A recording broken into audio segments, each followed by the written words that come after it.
here in Fort Lauderdale, Florida for Win the Storm 2023. And we have our last and final guest of the entire Win the Storm convention. It's one of those save the best for last. Man, Shawn, you look like you got a kind of great story. I can't wait to hear about it. I've got Shawn Nichol, owner, president, CEO, sales, installer, estimator, toilet cleaner, mailbox checker, everything right here, brother, with the Rooftop Warriors Roofing, man. So I'm assuming roofing, it's Rooftop Warriors Rooftop LLC. Warriors. Yes, sir. Awesome, man. Well, look, dude, I want to appreciate you. Thanks for coming and talking with us and everything like that. So how long you been doing it? What came to the idea? What got you into business? So we started with our COVID baby, January 2nd, 2020. Awesome. I worked for a general contractor after doing roofing pretty much from 16, 17 years old all the way up to like 25. Okay. Working with a GC, I got tired of it. We're in my neck of the woods. All the roofers are rough, tough. Like everybody's an ass. They're just rude, right? Right. We're hard to be around. Roofers are tough guys. So the GC, I said, listen, if you start selling roofs, I can be the expert. I can be the lead guy. I can bring extra money to you. You can pay me extra money. Everybody makes more money. Everybody's happy. Right. He told me to come up with a name. I maybe came up with 100 names. And one day I just saw a logo that was very similar to mine. It was kind of like a Spartan soldier, and I looked at it and it looked very cartoony. And then I came up with this 101st name. And I told Jerry, and Jerry goes, I don't like that name. And I said, well, you know what? It really doesn't matter what you like. It's my business. Right. So I love this name. And he said, that's the answer. I was waiting for it. That's why I told you no to the other 100 names. And then basically we did about 4 or 5 roofs together. He kind of funded the project in the beginning. And then I made enough money to buy it from him.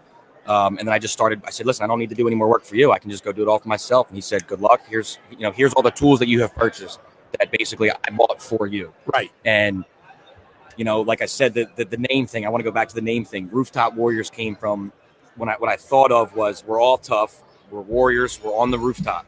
Rooftop Warriors. That speaks for itself. Dude, that's what I'm talking about, man. Everybody talks about icing on the cake and everything like that. And it's not like the name was, you're icing on the cake, but at the same point in time, we talk about icing on the cake. And I mean, think about it. Your home is the cake. And the roof is the icing. It's on top. There you go. You know what I'm saying? And if your icing isn't good, kind of really no matter what the inside is, it's irrelevant because of simple fact. Every bite you're going to take is going to have some sort of icing in it. The roof protects everything on the inside. It's the first line of defense for your home, man. I mean, whether it's a rain, sleet, hail. Can we trademark that? Hey, bro, I like it. Rooftop Warriors, icing on the cake. Hey, dude, do it. I think it's great. You know what I'm saying? Right, you can tell people that too as a selling tool. Mm-hmm. Say, listen, you all heard the term icing on the cake, right? They're like, of course we have. Well, great. Your house is the cake. The roof is the icing on top. I love that. I mean, because think about it. I'm gonna just say it. Who gives a shit what the inside of the cake looks like? Right. You're gonna eat it. It's gonna get destroyed anyway, right? Mm-hmm. But people want these nice, beautiful icings. They want these nice figurines. Yep. They want Happy Birthday Joe. Happy Birthday Fat Joe. Happy Birthday Fat Joe. They want it nice and pretty. I mean, the first thing I notice when I walk into a house. The roof. Well, besides looking at trees, is the roof. Exactly. Period. Plain and simple. Because I'm like, man, okay, you got trees hanging over, you got this, that, and the other. I'm like, man, this roof's been beat up. I can see where you got wear and tear from branches falling. I can see how this one's just kind of just older. You know what I'm saying? But you can see the difference. You can definitely go through a neighborhood and see who cares about their home by looking at the roof. Oh, absolutely. Yeah. Absolutely. You know what I'm saying? And like I tell a lot of people, I said, trimming trees is kind of like a haircut. Right. You have to get a haircut. You have to wind up trimming your trees because if you don't, guess what? They're going to die. They're going to fall. Weight reduction. It's just going to ruin your whole house. Mm-hmm. So spend a little bit up front and get it taken care of, and then you don't have to worry about that. It's like a maintenance thing. Exactly, man. Exactly. Same thing with your roof, and people don't realize it because they don't look at it every day. It's when you walk up to your house, you're pretty much looking at the front door. You're coming in from going home. Being at work all day. You go inside. You eat. You shower. You go to sleep. No one thinks about the roof till it's a problem. Till it's too late.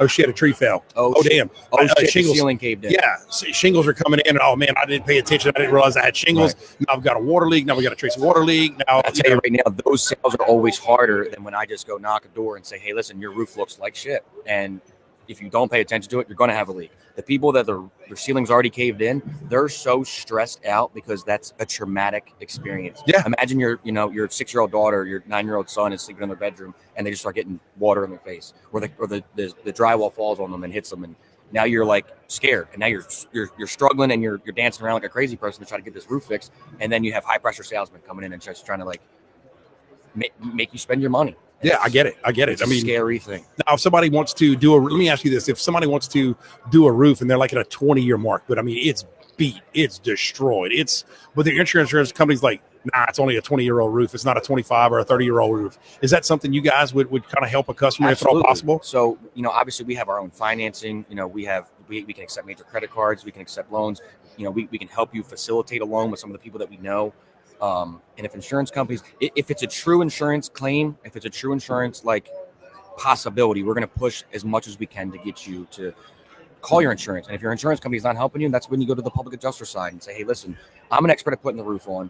You're the homeowner. You are trusting us to help you.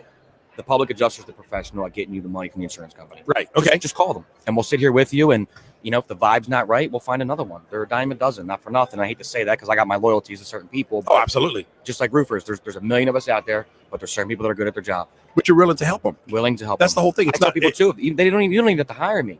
I'm willing to just help you because there's not enough roofers in where I'm from that are just willing to help you. They just want your money and they want to run away. See, that's what I'm talking It's about. an investment. 25 years. That's one of the things I was going to ask you. Where are you guys from? Philadelphia, Pennsylvania. Man, shout out to the Eagles. You see, I was going to say that, for about a year, I think it was in the 5th grade, I lived in Philly with my aunt. Lesh Elementary, and I went there for about a half a year, and the other half of the year I went to, Baldy Middle School. I don't think I've ever heard of it. Which part of Philadelphia? Or PA?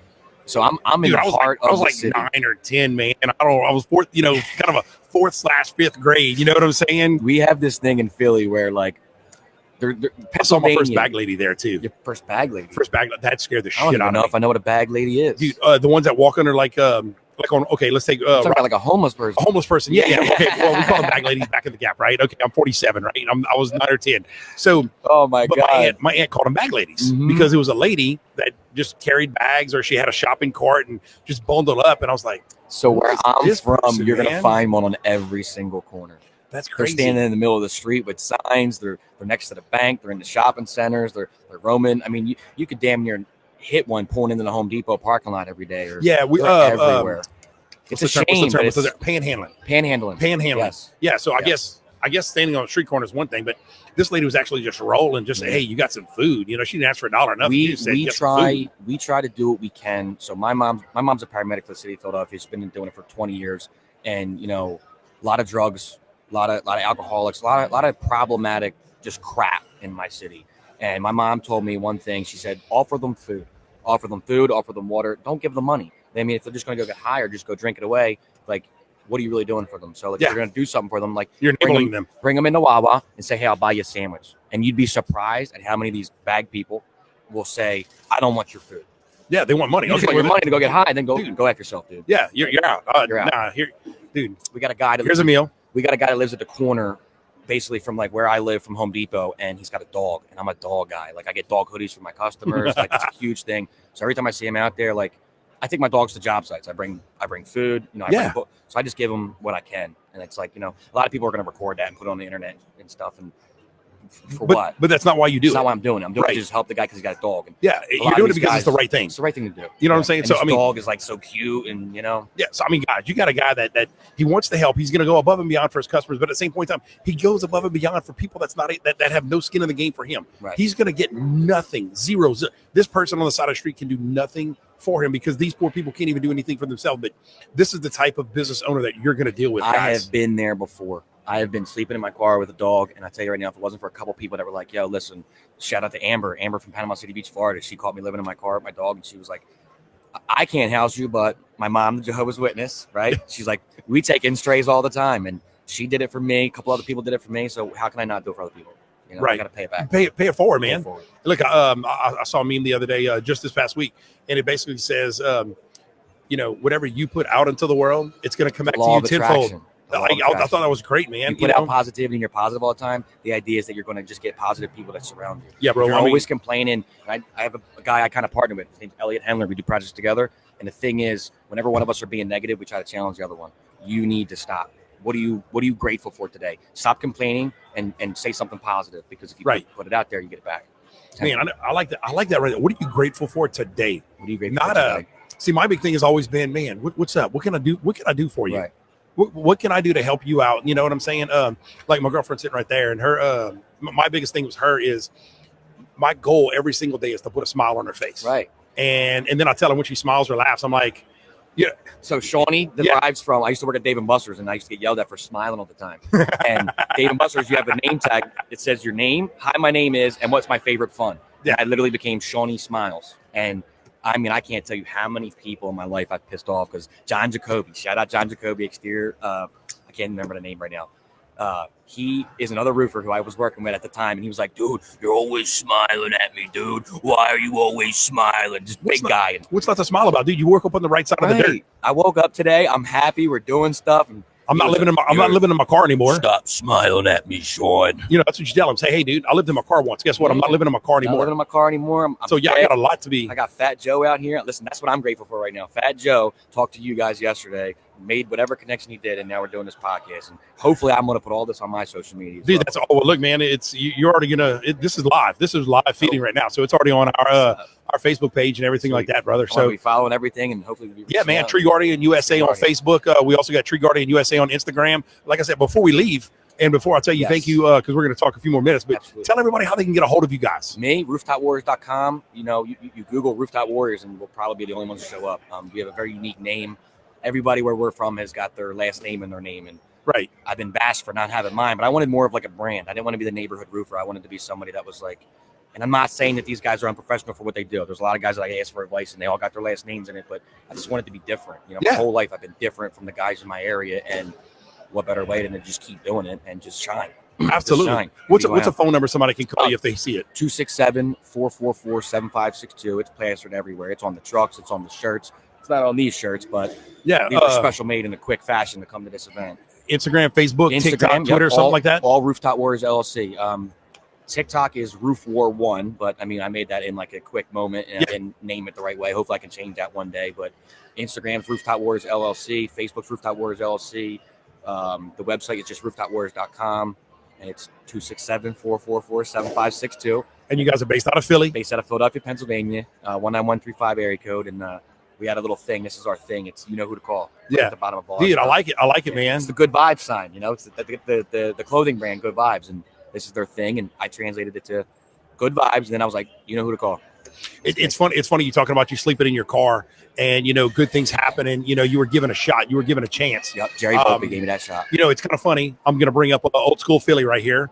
Mark Wahlberg, Invincible, Vince Papale. Yes. You know, special teams.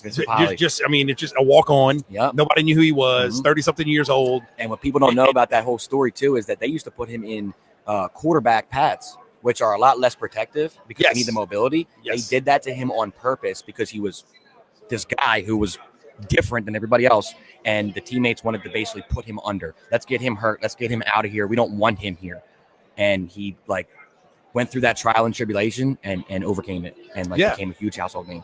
Look, dude, that is one of my favorite movies, believe it or not. And then that's what gives you chills. I was like, okay, it's Mark Wahlberg. Number one. Mark Wahlberg is good in anything he is. Number two, I was like, Vince Papale. Okay, Eagles. I lived in Philly. Let me check it out. And I'm like, holy shit, dude.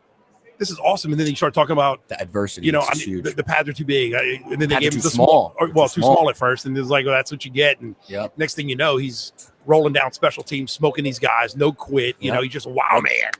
Them later pads made him faster too. Exactly. That's what I thought was awesome. It just it's amazing just to watch a story, hear a story, the real, not just the Hollywood movie. You know what I'm saying? And it was a very true, everything in that was pretty accurate as far as I did my research. Yeah, that's what I thought was great, man. Well, look, brother, I appreciate you. Thank you so much, man. You. Shawn, I appreciate it, man. Thanks again. Absolutely. Thank you.